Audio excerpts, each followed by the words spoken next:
Okay, so you know how it is you're trying to keep up with the news and all the big political stories, and you just feel like you're wading through like endless commentary, you know, Yeah. to like even get to what is actually going on. Oh, yeah. Well, for you today, we are going to do a deep dive straight into a significant one that is still kind of unfolding.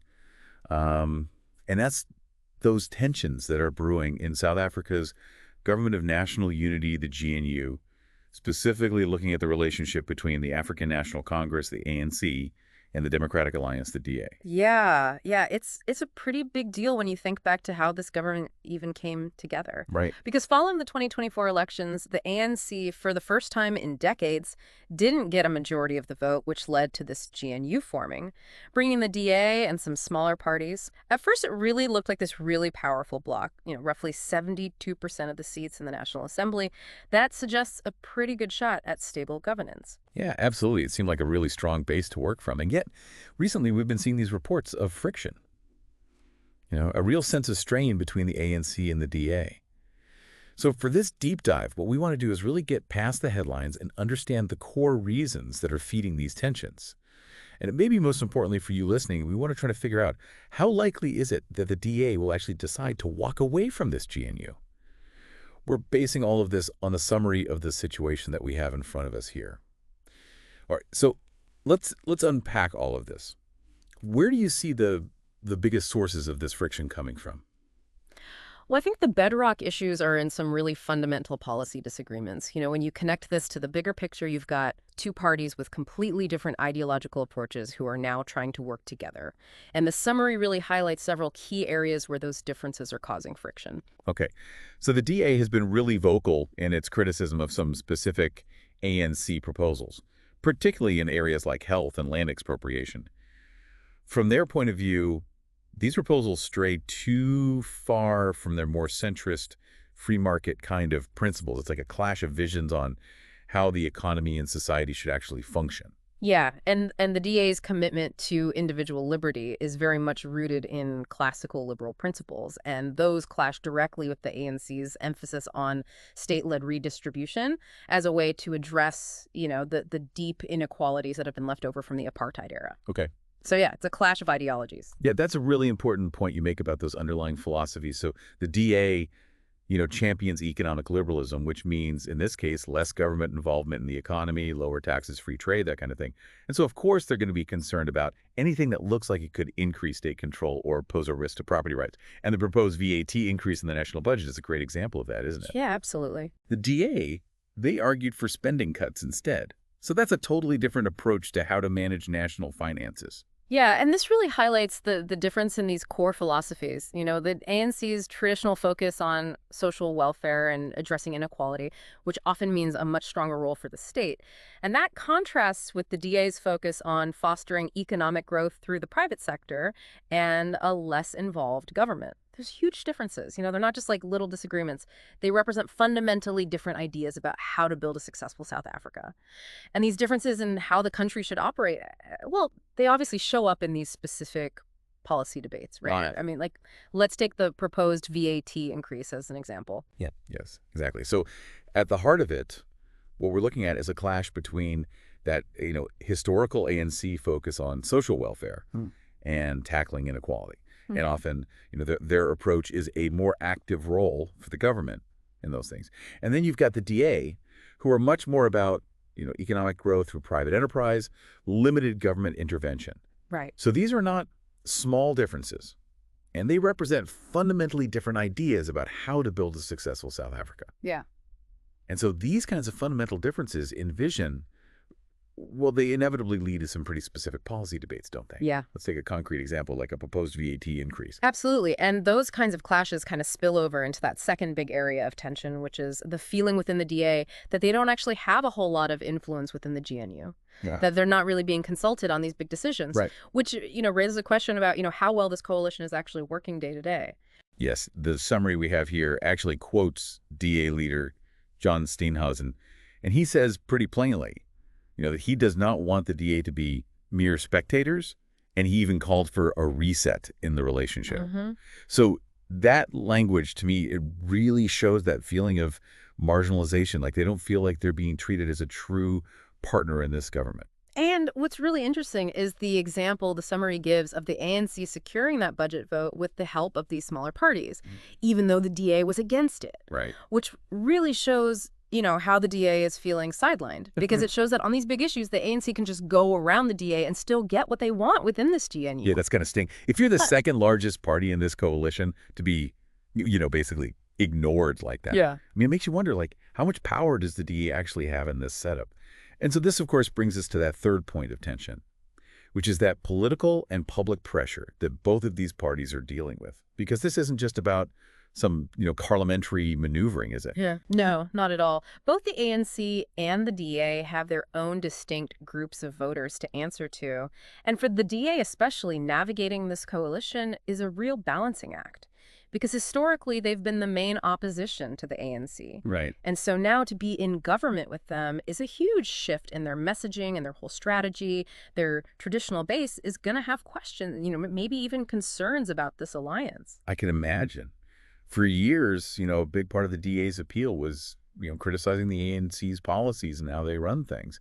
And now they're part of that same government. That's a big change, both for the party's identity and for what their voters expect. And the summary points out that the statements we've been hearing from both sides reflect this growing frustration. Yeah. So it's not just happening behind closed doors. Exactly. The ANC, they've even said publicly that the stability of the GNU doesn't depend on the DA. That's a message to their base to reassure them, but it's also maybe a way to put some pressure on the DA. And the fact that the DA is actively looking at their options, strategically speaking, as the summary says, that's not just political posturing. Right. So let's get to that central question for our listeners. Considering all of this friction, how likely is it that the DA actually decides to leave the GNU? Yeah. The summary lays out some incentives for them to stay. Yeah. So what are the things that make staying in this thing a good option for them? Well, the most immediate thing is power. Staying in the GNU gives them a direct role in how the country is run, a chance to actually influence policy, especially in areas they care about, like, economic growth and job creation. That's a level of influence they would absolutely not have from the opposition benches. Right. It's the classic argument for being on the inside. Yeah. They have a chance to shape things, even if it's not total control. The summary also mentions the DA having a chance to show what they can do in terms of governing at a national level this time, building on what they've already done in the municipalities they run. Yeah, that's important. If they can successfully govern at the national level, it would be a huge boost to their credibility as a potential future government for the whole country. It lets them move past being just the opposition. Okay, so staying in means they have actual power now and a chance to make themselves look even better for future elections. But let's flip that coin over. What are the downsides? What happens if the DA does walk away from the GNU? What's the cost of that? Well, the biggest immediate cost is that 87 seats they bring to the GNU's majority in the National Assembly, they're gone. Right. Which means the coalition's majority shrinks to basically nothing. Just half the seats. 200 out of 400. Wow. That's asking for instability. Yeah, that sounds really precarious. Yeah. And the summary even mentions that the ANC might then look for other partners, Right. like maybe the EFF or the MK, Right. which could totally change the political scene and probably not in ways the DA would be happy about. Exactly. Those other alliances could lead to some really big policy shifts, moving away from the things the DA really cares about. And from a purely economic perspective, the DA leaving could spook investors.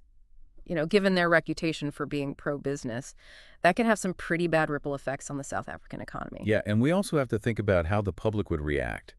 If the DA is seen as the one who blew up a working government and caused more instability, that's not going to be good for their image. Right. It's a really tough decision either way. Big risks. It really is high stakes, and that leads us to the strategic thinking that might be going on behind the scenes. The summary even suggests that maybe the DA is using this threat of leaving as a way to get the ANC to give them what they want. Yeah. What do you think about that? Well, it seems like a pretty smart move to me. By putting that option on the table, they can put pressure on the ANC to make some concessions. Maybe give them more input on policy decisions. Actually consult with them more, make them feel like a real partner. It's a way to deal with all that frustration we talked about earlier. But there are limits to how well that tactic works. Yeah. The summary also points out that if the DA continues to feel like they're being ignored, or if they just can't agree on these really basic policy questions, they might decide that it's better in the long run to be a strong voice in the opposition. speak their mind, clearly criticize the government openly. Interesting. So they might decide that it's actually better to be on the outside and offer a clear alternative than to be a junior partner stuck in a coalition. Hmm. The summary also mentions that some DA supporters actually want the party to leave. Hmm. How much do you think that factors into what the leadership decides to do? Well, they definitely know what their base is thinking, especially the way people are talking about it on social media and everything. Right. But big strategic decisions like this, they're not usually just based on public opinion. The leadership is thinking about all sorts of things, like we've been talking about the long-term implications for the party and for the whole country. Okay, so let's put it all together. Based on everything we've discussed, what are the chances that the DA actually leaves the GNU? What's your take? Hmm. Well, based on what we know, I'd say the odds are about 50-50 right now. It's not a sure thing, and both the ANC and the DA have good reasons to try to make this coalition work. The ANC gets stability from this broad coalition, and the DA, they get some influence, they get to show what they can do governing, and they also keep those more radical opposition groups from gaining more power. So it sounds like we're in a wait-and-see moment. You know the DA is probably going to keep pushing for their needs to be met, and the fact that they could walk away is a powerful bargaining chip. Exactly. But we can't rule out the chance that if they keep feeling sidelined or if they just can't find common ground on these big policy issues, they might just decide their future is outside the GNU. But like the summary says, whether they'll actually do that is still up in the air. Okay, so just to sum up our deep dive here for you today. The tension in South Africa's government of national unity, particularly between the ANC and the DA, is very real. And it's coming from some major policy disagreements, especially when it comes to things like healthcare, land reform, and how the government spends money. On top of that, the DA is pretty frustrated with what they see as a lack of real power and not being listened to in this coalition. But despite all that, both sides still have good reasons to stick with this GNU, at least for now. It's a tough balancing act. They need stability, but they also have very different ideas about how things should be run. Yeah, and this whole situation really makes you think about where South Africa is headed politically. Thinking about this coalition experiment, regardless of how it turns out, what kind of lasting effect will it have on the country's political landscape? What does this tell us about how political power is changing and the compromises that different groups might have to make in the future? That is a great point to end on. It really highlights that this isn't just about what's happening right now. It might be a window into the future of South African politics and how different political forces might work together or not work together. Well, thanks for joining me for this deep dive. And to all you listening out there, we encourage you to keep following this story and really think about what these coalition governments mean and how all these different political interests are trying to work together. It's a constantly shifting landscape,